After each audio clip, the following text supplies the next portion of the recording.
السلام علیکم نحمدہ و نصلی علی رسولہ الکریم اما بعد۔ میری عزیز ماؤں اور بہنوں، آپ سب کو رشتہ اکیڈمی میں خوش آمدید۔ آج ہم جانیں گے زکوٰۃ اور اس کے مسائل کے بارے میں۔ تو سب سے پہلے زکوٰۃ کسے کہتے ہیں ہم یہی جانتے ہیں۔ تو زکوٰۃ مال کے اس خاص حصے کو کہتے ہیں جس کو خدا کے حکم کے مطابق فقیر و محتاجوں کو دے کر انہیں مالک بنا دیا جائے۔ یہ سمجھو کہ نماز روزہ بدنی عبادت ہے اور زکوٰۃ مالی عبادت ہے۔ زکوٰۃ دینا فرض ہے۔ قرآن مجید کی آیتوں سے، حضور اقدس صلی اللہ علیہ وسلم کی حدیثوں سے اس کی فرضیت ثابت ہے۔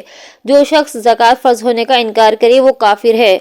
زکوٰۃ فرض ہونے کے لیے یہ شرطیں ہیں: نمبر 1 مسلمان ہونا، نمبر 2 آزاد ہونا، نمبر 3 عاقل ہونا یعنی کہ وہ عقل مند ہو، نمبر 4 بالغ ہونا، نمبر 5 مالک نصاب ہونا، نمبر 6 نصاب کا اپنی اصلی حاجتوں سے زیادہ اور قرض سے بچا ہوا ہونا۔ جو اس کے پاس نصاب ہے تو وہ اپنی ضرورتوں سے اور قرض سے بچا ہوا ہو۔ نمبر 7 مالک ہونے کے بعد نصاب پر 1 سال گزر جانا زکوٰۃ فرض ہونے کے لیے شرط ہے۔ پس کافر، غلام، مجنون، نابالغ کے مال میں زکوٰۃ فرض نہیں ہے۔ اسی طرح جس کے پاس نصاب سے کم مال ہو یا مال تو نصاب کے برابر ہے لیکن وہ قرض دار بھی ہے یا ابھی پورا سال نہیں ہوا تو ان حالتوں میں بھی اس کو پر زکوٰۃ فرض نہیں ہے۔ کس کس مال میں زکوٰۃ فرض ہے یہ جانتے ہیں۔ سونا، چاندی اور ہر قسم کے مال تجارت میں زکوٰۃ فرض ہے۔ جتنا تجارتی مال ہو اور سونا چاندی ہو اس میں زکوٰۃ فرض ہے۔ چاندی، سونے کے سکے، اشرفیہ، روپے جو بھی ہوں ان تمام چیزوں میں زکوٰۃ فرض ہے۔ جواہرات اگر تجارت کے لیے ہوں تو زکوٰۃ فرض ہے اور تجارت کے لیے نہ ہو تو زکوٰۃ فرض نہیں، چاہے کتنی ہی مالیت کے ہوں۔ اسی طرح اگر کسی شخص کے پاس تانبے وغیرہ کے برتن نصاب سے زیادہ قیمت کے ہوں یا کوئی مکان یا دکان وغیرہ نصاب سے زیادہ قیمت کی ہو اور اس کا کرایہ بھی آتا ہو، یا چاندی سونے کے سوا اور کسی قسم کا سامان ہے لیکن یہ تمام چیزیں تجارت کے لیے نہیں ہیں تو ان پر زکوٰۃ فرض نہیں ہے۔ کیا بتایا اس میں؟ کسی کا کوئی مکان پڑا ہے، الگ سے دکان ہے جس کا کرایہ بھی آ رہا ہے اور وہ سب چیزیں جو ہیں دکان کی اتنی قیمت ہے کہ اتنی سونے چاندی کی بھی نہیں ہے، نصاب سے زیادہ قیمت کا ہے، یا تانبے کے برتن اتنے ہیں کہ وہ بھی نصاب سے زیادہ کے ہیں، جواہرات ہیں وہ بھی نصاب سے زیادہ کے ہیں، مگر یہ سب چیزیں جو ہیں تجارت کی غرض سے نہیں ہے، تجارت کے لیے نہیں ہے یہ چیزیں، تو پھر ان پر زکوٰۃ فرض نہیں ہے۔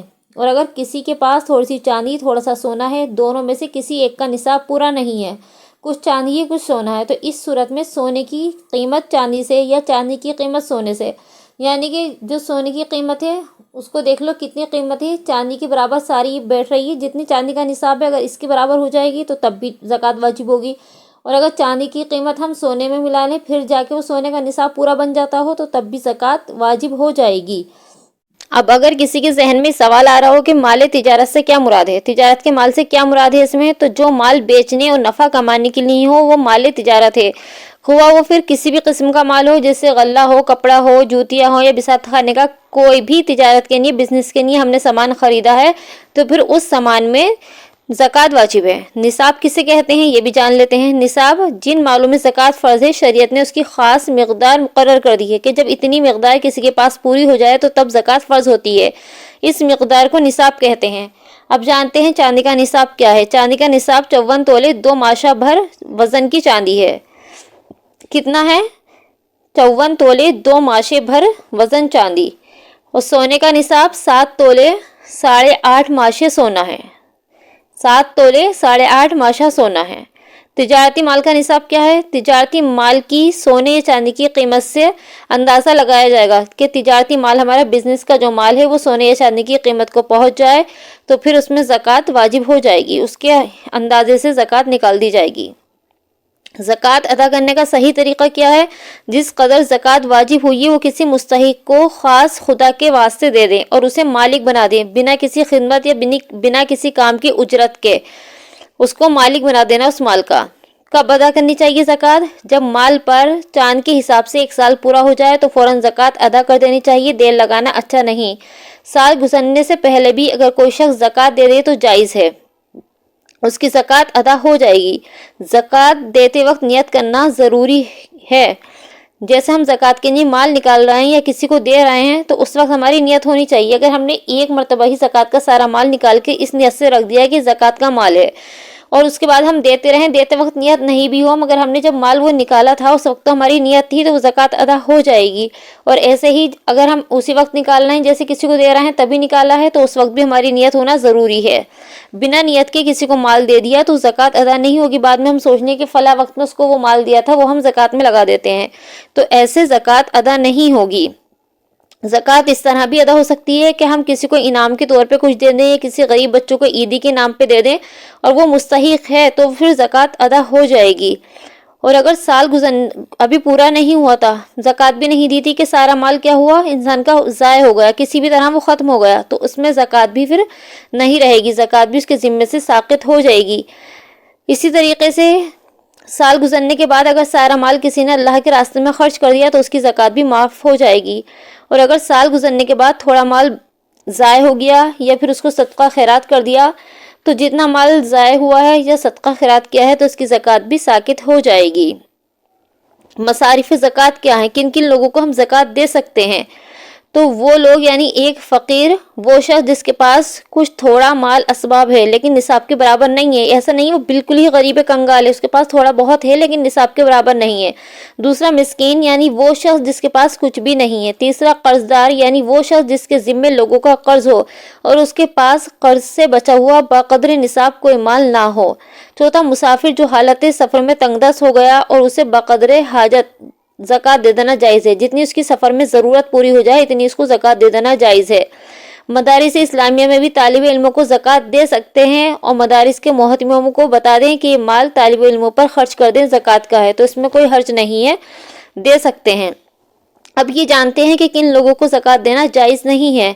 ایک وہ مالدار جس پر خود زکوٰۃ فرض ہے یا اس کے پاس نصاب کے برابر قیمت ہے یا اس کا کوئی بھی مال ہے جو اس کی حاجت اصلیہ سے بچا ہوا ہے، اس کی ضرورت سے بچا ہوا ہے، تو اسے ہم زکوٰۃ نہیں دے سکتے۔ دوسرا سید بنی ہاشم جو بھی ہیں انہیں ہم زکوٰۃ نہیں دے سکتے۔ تیسرا اپنے باپ ماں، دادا دادی، نانا نانی، اور پھر چاہے وہ پر نانا نانی پر دادا دادی ہوں، جو بھی ہوں، ان سب کو ہم زکوٰۃ نہیں دے سکتے۔ چوتھا بیٹا بیٹی، پوتا پوتی، نواسا نواسی، اور پھر وہ چاہے اور اس سے نیچے جو بھی ہوں، نواسی کے بچے ہوں، نواسے کے بچے ہوں، تو ان کو بھی ہم زکوٰۃ نہیں دے سکتے۔ خاوند اپنی بیوی کو اور بیوی اپنے خاوند کو زکوٰۃ نہیں دے سکتی، میاں بیوی ایک دوسرے کو زکوٰۃ نہیں دے سکتے۔ چھٹے کافر کو زکوٰۃ نہیں دے سکتے، زکوٰۃ دینے کے لیے اس کا مسلمان ہونا ضروری ہے۔ ساتواں مالدار آدمی کی نابالغ اولاد، مالدار آدمی ہے کوئی اور نابالغ اولاد ہے تو ان تمام لوگوں کو زکوٰۃ دینا جائز نہیں ہے۔ آئیے اب جانتے ہیں کہ کن کاموں میں زکوٰۃ کا خرچ کرنا جائز نہیں ہے۔ نمبر 1، زکوٰۃ کا مال ہم میت کے کفن میں نہیں لگا سکتے۔